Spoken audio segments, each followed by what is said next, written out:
Où la crise économique fait de plus en plus de dégâts, le milieu du jeu vidéo semble moins touché par les difficultés. En développement constant depuis une vingtaine d'années, ce domaine offre de plus en plus d'emplois demandant des qualifications de plus en plus poussées. L'école limoise Créageux assure que 100% de ses étudiants sont embauchés par des sociétés de production à l'issue de leur formation.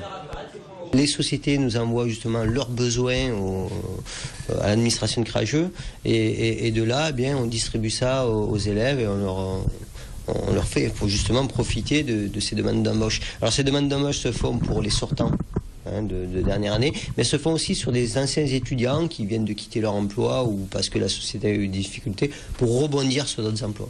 Plus qu'un apprentissage classique, les formations sont conçues pour permettre aux étudiants d'appréhender le milieu professionnel en les confrontant directement aux réalités du métier. On crée un jeu tout le long de l'année, on travaille en équipe. Donc on travaille exactement d'après le cycle de production de l'industrie du jeu vidéo. C'est vraiment orienté formation professionnelle.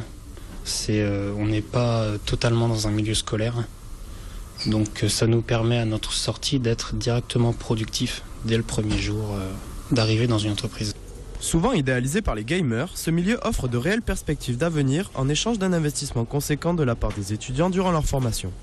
N'importe quel joueur à un moment se dit « Ah, ça fait rêver tout de suite ».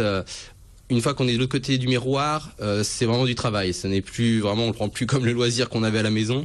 Les jeux vidéo n'ont donc pas fini de faire rêver, et si l'univers tant convoité du virtuel a considérablement évolué depuis les années 80, cette progression ne semble pas prête de s'arrêter.